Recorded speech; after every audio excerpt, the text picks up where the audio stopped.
Pagi hari ini saya akan berbagi dengan saudara satu tema pengajaran firman Allah yang saya berikan judul Miliki Rasa Hormat akan Tuhan. Saya rindu lewat pesan pengajaran firman Allah ini, rasa hormat ini memang ada dalam kehidupan setiap kita, saudara ya. Biarlah kita dalam menyongsong tahun baru 2023, rasa hormat ini betul-betul ada di hidup kita. Mari kita baca ayatnya dalam Keluaran pasal 33 ayat 1 sampai 3, lalu kita loncat di ayat yang ke-16 ya. Kita akan baca ayat ini secara bergantian. Saya baca ayat 1, saudara 2, giliran 3, nanti 16-nya sama-sama ya. Keluaran 33 ayat 1 begini kata firman Allah, berfirmanlah Tuhan kepada Musa, pergilah, berjalanlah dari sini engkau dan bangsa itu yang telah kau pimpin keluar dari tanah Mesir ke negeri yang telah kujanjikan dengan sumpah kepada Abraham, Ishak dan Yakub. Demikian kepada keturunan mula akan kuberikan negeri itu. Teruskan. Aku akan mengutus seorang malaikat berjalan di depanmu dan akan menghalau orang Kanaan, orang Amori, orang Het, orang Feris, orang Hewi, dan orang Yebus. Ayat yang ketiga saya baca ya, yakni ke suatu negeri yang berlimpah-limpah susu dan madu, sebab aku tidak akan berjalan di tengah-tengahmu, karena engkau ini bangsa yang tegar tengkuk, supaya aku jangan membinasakan engkau di jalan. Ayat 16, mari sama-sama kita baca 2 dan 3. Dari manakah gerangan akan diketahui bahwa aku telah mendapat kasih karunia di hadapanmu, yakni aku dengan umatmu ini? Bukankah karena engkau berjalan bersama-sama dengan kami, sehingga aku dengan umatmu ini dibedakan dari segala bangsa yang ada di muka bumi ini. Sekali lagi pagi ini kita bicara satu tema yang penting yang perlu harus kita pahami dalam hidup kita. Kita bicara tentang yang namanya, kita harus memiliki namanya rasa hormat akan Tuhan. Karena rasa hormat kita akan Tuhan ini sangat menentukan penyertaan Tuhan dalam setiap langkah kehidupan kita. Saya percaya bahwasanya setiap kita rindu kan hidup kita di akhir tahun ini, bahkan menyongsong tahun baru. Tahun yang kita jalani di depan kita, hidup kita, keluarga kita, pekerjaan kita, semuanya dalam aspek bidang hidup kita itu disertai oleh Tuhan. Dan menurut saya begini, saya yakin sih setiap kita pasti menyadari, mengerti gitu ya. Kayaknya dari kecil gitu ya. Kalau Anda Kristen memang dari kecil sudah lama. Dari kecil, dari sekolah minggu mungkin ya kita sudah diajarkan oleh orang tua kita mungkin. Dari kecil sekolah minggu kita diajarkan oleh guru-guru sekolah minggu bahwa yang namanya orang Kristen itu disertai oleh Tuhan. Saya pikir kita pahami itu. Orang Kristen disertai oleh Tuhan itu udah tertancap kuat dalam memori kita. Dari dulu kita mengerti ya namanya orang Kristen, anak Tuhan itu hidupnya disertai oleh Tuhan gitu. Tetapi yang menjadi pertanyaannya selalu saya katakan kepada saudara begini. Tetapi mengapa penyertaan Tuhan dalam kehidupan kita itu tidak menjadikan kehidupan kita itu menjadi lebih baik gitu ya. Itu kan pertanyaan yang penting. Atau saya kasih tambahan begini sama saudara supaya saudara dapat sesuatu klik gitu ya. Kita sadar sih kita ini orang Kristen disertai Tuhan. Berapa banyak saudara yang percaya dan punya keyakinan bahwa kehidupan kekristenan kita karena kita percaya pada Tuhan. Anda yakin hidupmu disertai oleh Tuhan. Yang percaya hidupmu disertai oleh Tuhan katakan amin.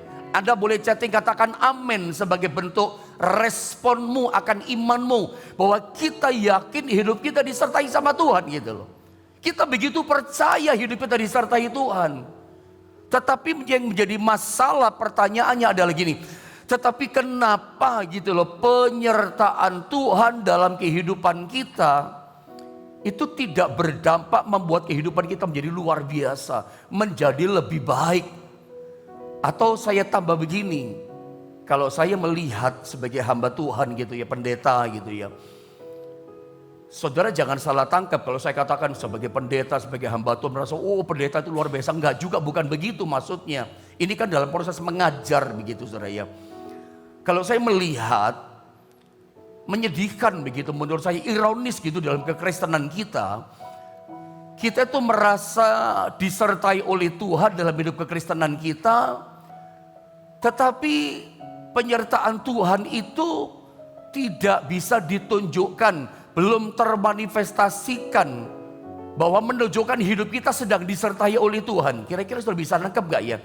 Adalah menyedihkan gitu loh, kita sebagai orang Kristen, kita itu disertai Tuhan, tetapi hidup kita sendiri, keadaan kita atau situasi kita, kondisi kita sedang tidak menunjukkan hidup kita sedang disertai oleh Tuhan.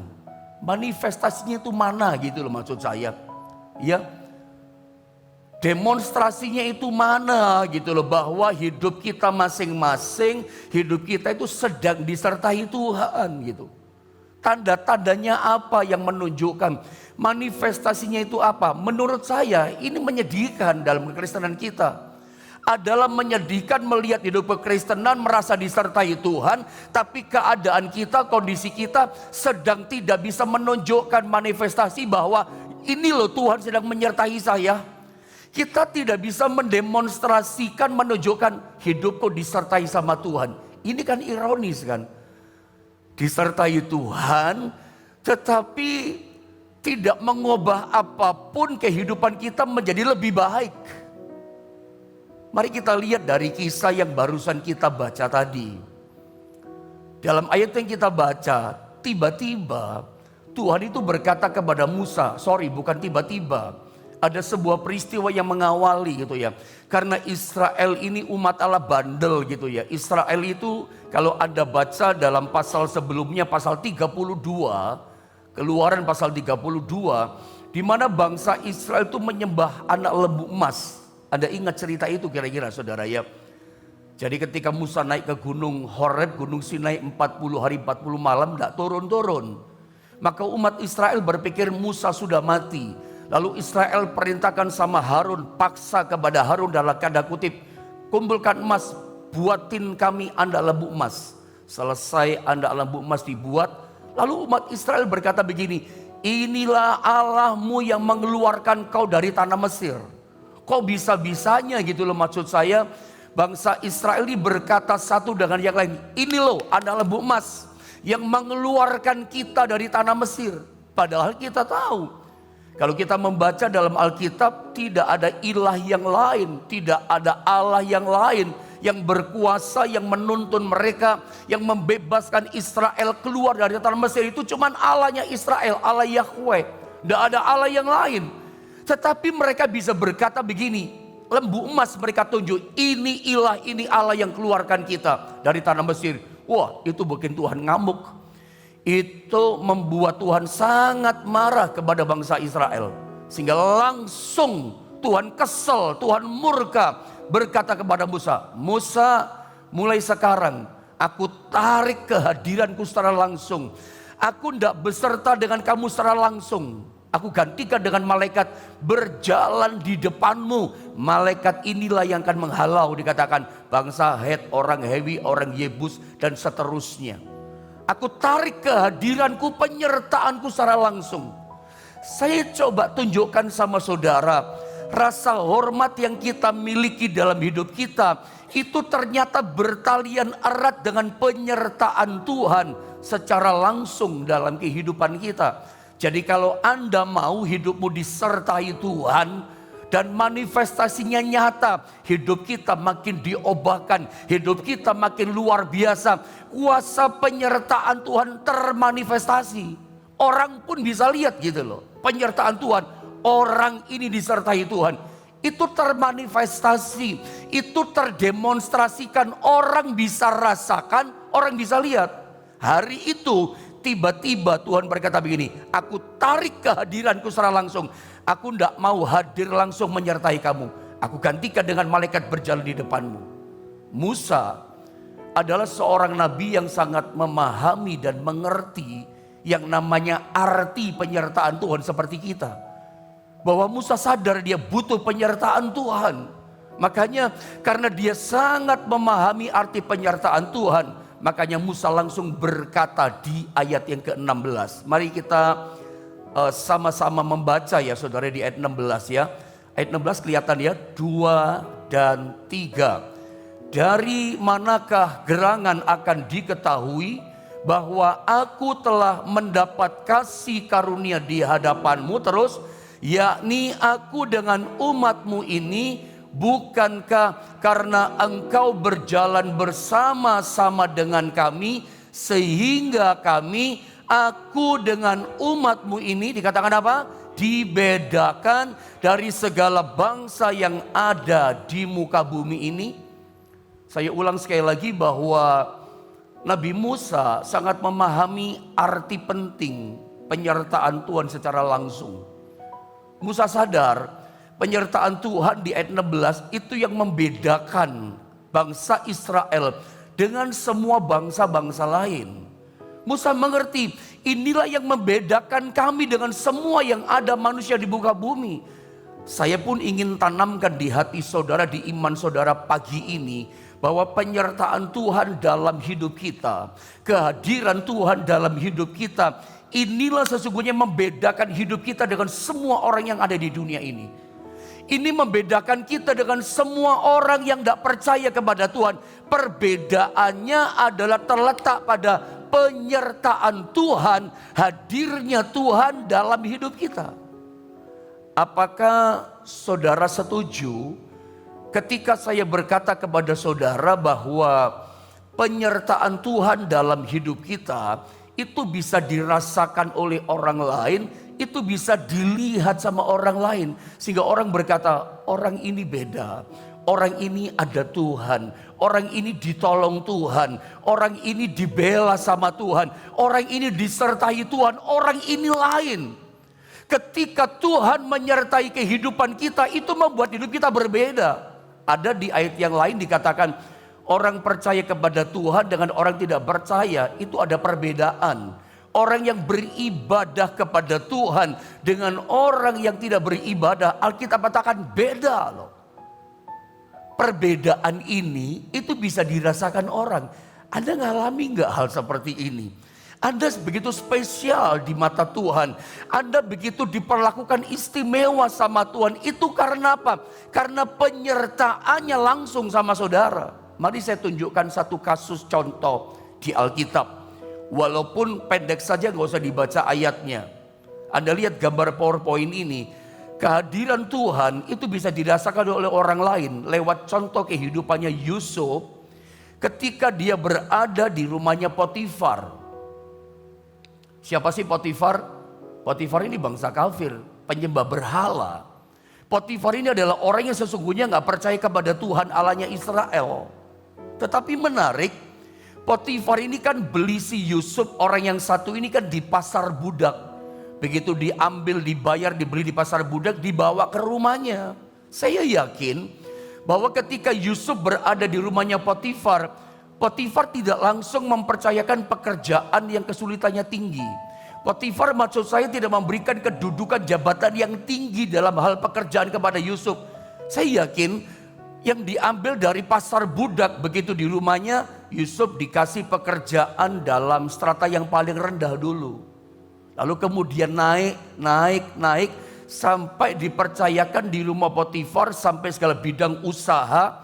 Karena saya suka bilang sama saudara, Potifar ini bukan cuma sekedar panglima kerajaan Mesir, panglimanya Fir'aun. Dia bukan sekedar kepala pengawal gitu, cakrabirawanya Fir'aun. Tetapi Alkitab tuliskan, dia ini punya banyak usaha di luar tugas istana raja. Ini konglomerat. Ini orang kaya yang punya banyak bidang-bidang usaha gitu. Dan akhirnya semua bidang usahanya dipercayakan, dipegang sama Yusuf. Kenapa? Sebab Alkitab katakan Potifar melihat orang ini disertai sama Tuhan. Orang ini beda. Itu maksudnya dikasih kerjaan ini berhasil, kerjaan ini berhasil. tangannya Yusuf disertai Tuhan. Nanti tolong di rumah Anda baca Kejadian pasal 39. Itu ayat 1 sampai ayat yang ke-6. Itu ayat itu menunjukkan Potifar itu melihat dan bisa merasakan Yusuf ini orang yang berbeda dengan semua budak yang lain. Orang ini ada Tuhan, orang ini dibela Tuhan, orang ini satu orang namanya Yusuf disertai oleh Tuhan. Potifar bisa merasakan gitu loh. Nah selanjutnya saya akan bawa saudara pada ayat ini untuk masuk klik di sini. Yohanes 16 ayat 7 tentang penyertaan Tuhan. Ayo sama-sama kita kembali baca ayat ini saudara ya. Dalam Yohanes 16 ayat yang ke-7. Sama-sama kita baca 2 dan 3. Namun benar yang kukatakan ini kepadamu adalah lebih berguna bagi kamu jika aku pergi. Sebab jikalau aku tidak pergi, penghibur itu tidak akan datang kepadamu. Tetapi jikalau aku pergi, aku akan mengutus dia kepadamu. Ini kisah yang menarik. Saya mau bicara tentang penyertaan Tuhan. Satu kali Yesus ngomong sama murid-muridnya, adalah lebih berguna bagi kamu jika aku pergi tinggalkan kamu. Terjemahan lain berkata, adalah lebih baik bagi kamu, lebih berguna bagi kamu jika aku pergi tinggalkan kamu. Saudara, kita tahu 2000 tahun yang lalu Yesus itu datang sebagai manusia di tengah-tengah umatnya, 2000 tahun di tengah-tengah murid-muridnya. Iya kan? Secara jasmani, secara tubuh jasmani. Dan kita tahu bahwa 2000 tahun yang lalu Yesus itu saya bisa katakan menjadi segalanya gitu loh buat para murid. Murid-murid ini ada apa-apa datang sama Yesus, ada apa-apa minta tolong sama Yesus. Pokoknya semua gitu. Yesus, Yesus, Yesus. Ketika Petrus mertuanya sakit datang sama Yesus. Ketika tidak ada makan datang sama Yesus. Ketika mesti bayar pajak datang sama Yesus. Ketika orang lain datang minta didoakan, minta tolong didoakan sama murid-murid. Murid-murid gak bisa, murid-murid gagal. Lalu kemana mereka datang? Sama Yesus. Yesus itu pokoknya jawaban semuanya segalanya buat para murid-murid. Mereka nyaman dengan penyertaan Tuhan secara langsung. Mereka begitu excited, begitu luar biasa dengan kehadiran Tuhan besertanya Yesus Tuhan secara jasmani di tengah-tengah mereka. Kalau ada Yesus beserta mereka, mereka jalan bareng Yesus, orang buta melihat, iya kan? Orang lumpuh berjalan, bahkan yang namanya Lazarus mati sudah 4 hari, udah busuk badannya, dibangkitkan hidup kembali. Selama mereka bersama dengan penyertaannya Yesus, mujizat, mujizat, mujizat, berkat dan seterusnya. Itu terjadi. Pokoknya mereka Yesus, Yesus, Yesus. Gak bisa lepas dari Yesus. Semua jawabannya datangnya sama Yesus. Nah satu kali Yesus tiba-tiba berkata begini, adalah lebih baik, adalah lebih berguna kalau aku pergi tinggalkan kamu. Ada bisa bayangkan betapa syoknya para murid. Betapa terjadi kepanikan di antara murid. Saya coba jelaskan kepada Anda. Kenapa Yesus harus berkata begini? Lebih berguna adalah lebih baik. Bilang sama-sama saya lebih baik. Lebih baik aku pergi loh dari kamu. Sebab kalau aku tidak pergi dikatakan Roh Kudus tidak datang kepadamu. Ya, tetapi kalau aku pergi aku akan mengutus dia datang kepadamu. Karena kita sama-sama tahu 2000 tahun yang lalu Yesus datang secara tubuh fisik jasmani, dibatasi oleh ruang dan waktu. Saya suka jelaskan sama saudara dalam ayat ini, ketika Yesus berada di Yerusalem, maka dengan tubuh jasmaninya di Yerusalem, di saat yang sama dia nggak ada di Bethlehem.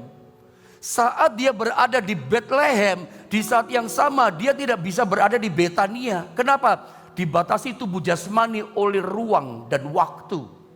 Tetapi Tuhan berkata begini, tapi kalau aku pergi adalah lebih baik. Roh Kudus datang kepadamu. Dia menyertai kamu sampai kesudahan zaman kata Tuhan. Dia akan omnipresent, dia maha hadir namanya Roh Allah. Nah pertanyaan saya seperti perkataan Yesus, Kalau Tuhan menyertai kita dengan rohnya, berapa banyak saudara yang percaya pagi ini bahwa Tuhan Yesus menyertai kita dengan Roh Kudusnya hari ini. Dia tinggal di dalam kita. Nah, pertanyaan saya adalah, penyertaan Tuhan lewat rohnya dalam hidup kita, seperti pertanyaan nomor 1 dari awal, apakah sudah menjadikan kehidupan kita menjadi lebih baik? Karena Yesus berkata, adalah lebih baik, lebih berguna kalau aku pergi dari kamu. Nah, pertanyaannya, apakah Anda sudah merasakan dampaknya? Apakah Anda sudah merasakan menjadi lebih baik dengan penyertaan Roh Allah, penyertaan Tuhan dalam hidup kita?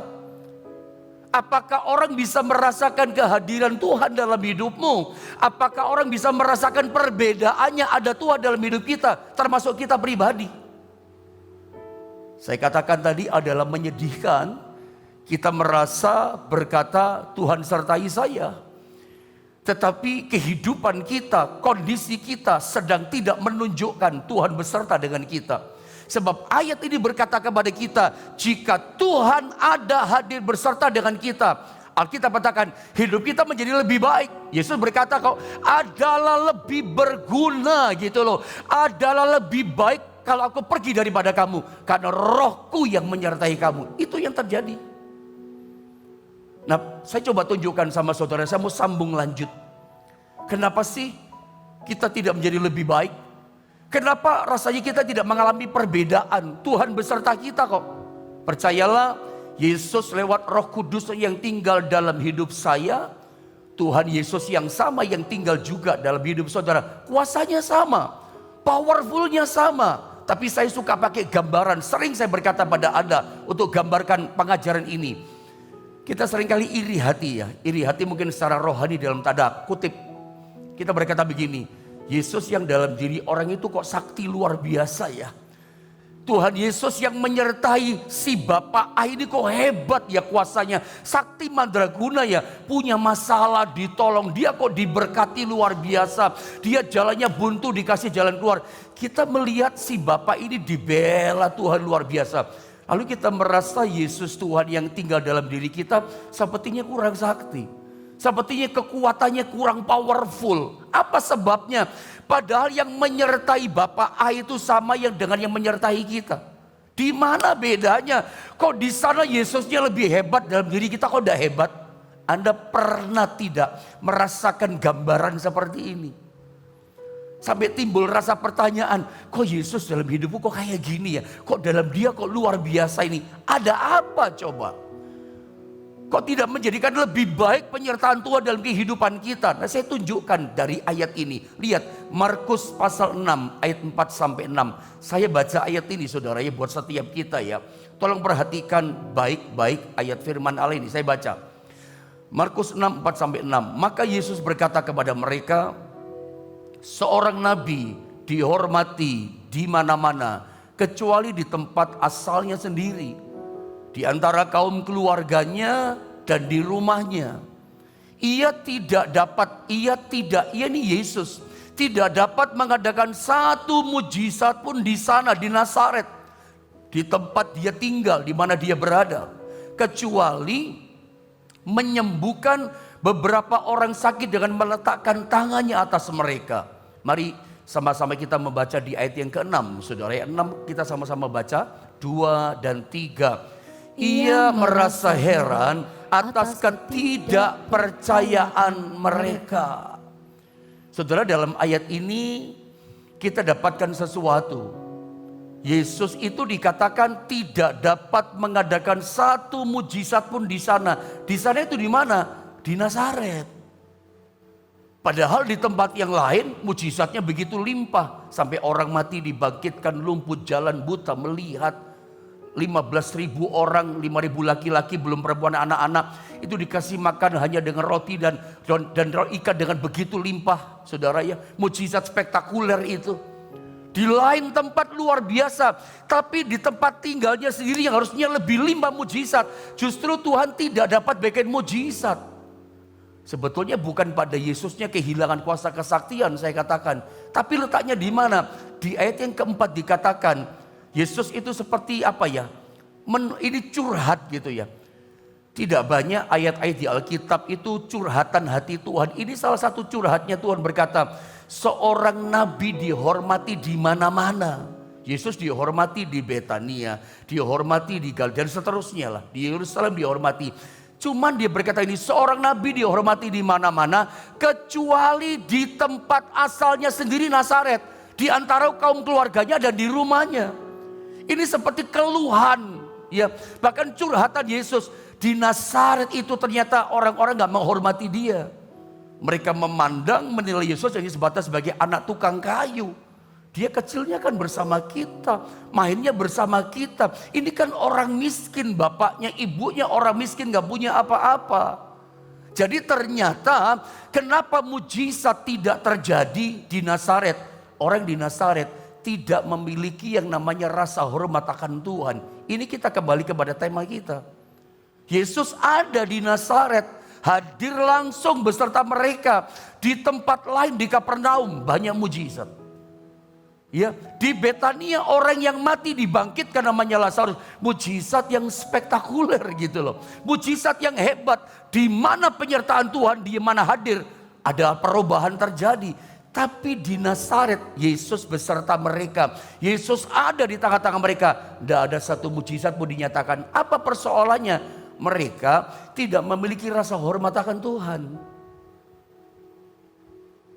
Tentu setiap kita kalau ditanya, saya tanya kepada Anda misalnya, Bapak Ibu Saudara, Anda menghormati Tuhanmu enggak? Oh, kita akan langsung spontan berkata, Pak Pendeta jangan gitu tanyanya. Saya menghormati Tuhan, saya mencintai Tuhan. Saya pikir kita semua sependapat, setiap orang Kristen kalau ditanya, oh semua akan menjawab, kami menghormati Tuhan. Saya sangat menghormati Tuhan. Tidak ada seorang pun berkata tidak menghormati Tuhan. Karena kita tahu siapa kita tahu siapa Tuhan kan. Yang menjadi masalah adalah begini. Coba kita lihat ayat ini ya. Maliaki 1 ayat yang ke-6. Saya baca saja ayat ini dengan cepat ya. Seorang anak menghormati bapaknya, dan seorang hamba menghormati tuannya. Jika aku ini Bapa, di manakah hormat yang padaku itu, kata Tuhan. Tuhan sedang merasa tidak dihormati oleh umatnya. Jika aku ini Tuhan, di manakah takut yang kepadaku itu? Firman Tuhan semesta alam kepada kamu, hai para imam yang menghina namaku. Saya ulang, hai para imam yang menghina namaku. Perhatikan kata ini. Tetapi kamu berkata, dengan cara bagaimanakah kami menghina namamu? Dari jawaban umat Israel, imam-imam di Israel, dengan cara bagaimanakah kami menghina namamu? Berarti umat Israel merasa mereka sedang menghormati Tuhan. Mereka tidak merasa sedang tidak menghormati Tuhan. Kami menghormati engkau, di mana kami tidak menghormati engkau. Tapi persoalannya adalah Tuhan sedang merasa tidak dihormati. Saya mau tanya sama Anda pernah nggak merasa sedang tidak dihormati oleh seseorang? Kira-kira merasa nggak? Pasti merasa kan? Atau kita begini, sebagai orang tua, Anda sebagai papa mama, Anda ini merasa marah gitu karena anak-anak kita misalnya kurang ajar. Sorry kata-kata saya ya, tapi berterus terang kata-kata saya. Kita punya anaknya kurang ajar, ya. Lalu kita tegur, komplain sama anak kita, kamu jadi anak kurang ajar sama papa mama. Nggak boleh begitu. Kita tegur anak kita komplain sama anak kita berkata, kamu kurang ajar sikapmu, mulutmu, perkataanmu, ngomong begitu sama papa sama mama.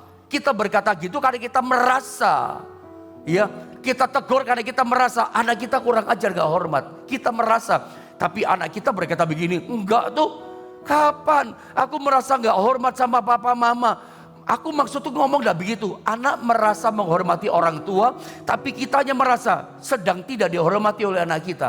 Ini persoalan loh. Kita sebagai umat Allah merasa hormat sama Tuhan, sedang Tuhannya kita merasa sedang tidak kita hormati. Dan saya mau tunjukkan sama saudara, yang penting di sini bukan perasaanmu, yang penting perasaannya Tuhan.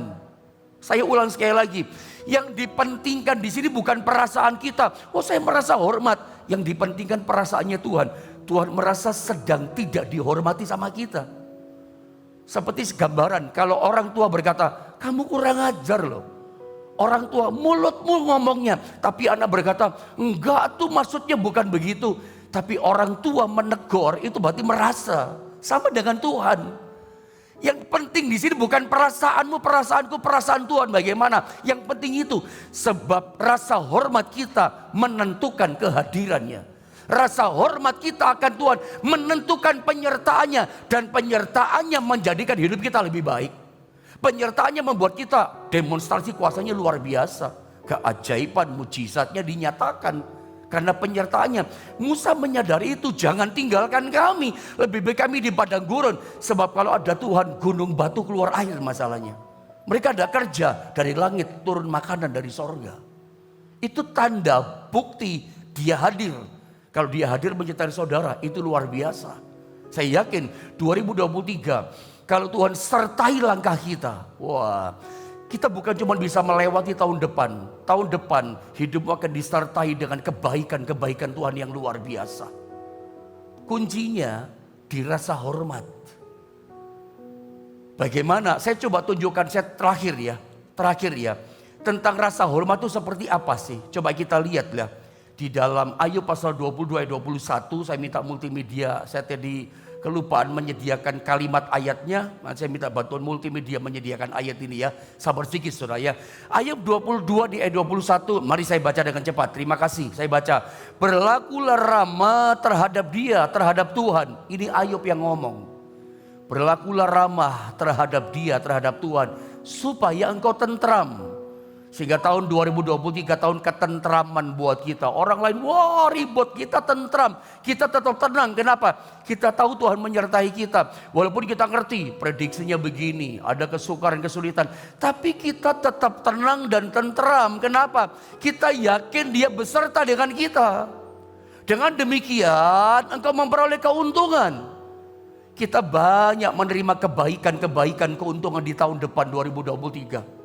Kerjaanmu ada keuntungan, hidupmu menjadi semua lebih baik, kerjaan lebih baik, ekonomi lebih baik, semuanya bertumbuh. Kenapa? Penyertaannya Tuhan. Kuncinya di mana saudara? Berlakulah ramah terhadap dia. Ramah itu sama dengan rasa hormat akan Tuhan. Miliki itu tidak. Ramah sama dia. Pertanyaan saya, saudara yakin gak Tuhan beserta dengan saudara, tinggal dalam hidup saudara? Berlaku ramah. Dengarkan saya pada poin ini baik-baik, perhatikan baik-baik. Tuhan beserta dengan kita, menyertai kita. Penyertaannya itu bukan hanya bicara berkat melulu, mujizat melulu. Iya sih memang itu termasuk. Tapi saya mau ingatkan, penyertaan Tuhan itu bukan hanya bicara berkat, tapi bicara tanggung jawab. Saya mau tanya, saudara apakah hidupmu mau disertai Tuhan? Katakan amin. Kalau saudara mau disertai Tuhan, ingat itu bukan hanya bicara berkat, bicara tanggung jawab. Engkau harus bertanggung jawab dengan Tuhan yang beserta dengan hidupmu. Tanggung jawab bagaimana maksudnya? Berlaku ramah sama dengan dia, ada tanggung jawab. Anda nggak boleh cuek-cuek sama Tuhan yang beserta dengan kita.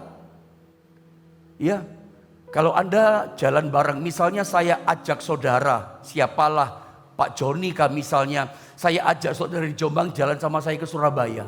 Saya setirin saudara driver, Anda duduk di samping saya. Tapi sepanjang jalan saya diemin saudara.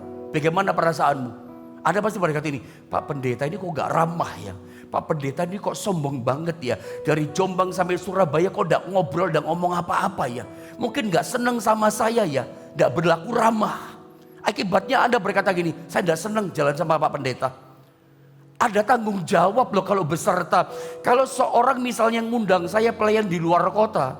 Mereka bukan cuma menghadirkan saya khotbah di gerejanya. Mereka bertanggung jawab dengan kehidupan saya pada waktu saya misalnya di kota Surabaya. Kalau saya pelayan di satu gereja 4 kali khotbah misalnya. Berarti berangkat pagi-pagi saya belum sarapan loh itu. Saya khotbah sekali, biasanya ada lounge di ruangan, saya dikasih makan dulu biasanya sama pendetanya. Atau sama siapa majelisnya. Sarapan dulu Pak, baru ibadah kedua. Biasanya begitu. Setelah ibadah kedua, masuk ruangan lagi, minum dulu Pak. Begitu. Nanti mau ibadah sore, siangnya dikasih tempat istirahat. Gitu ya. Boleh apartemen apalah, boleh rumah yang penting istirahat. Artinya gini, mereka bertanggung jawab. Saya hadir di sana bukan saja khotbah, Tapi mereka bertanggung jawab dengan hidup saya gitu loh. Sama dengan saudara. Kalau saudara mau hidupmu disertai Tuhan, Tuhan hadir menyertai langkah hidupmu, itu bukan melulu bicara berkat. Ya, engkau akan diberkati, tapi jangan lupa ada tanggung jawab.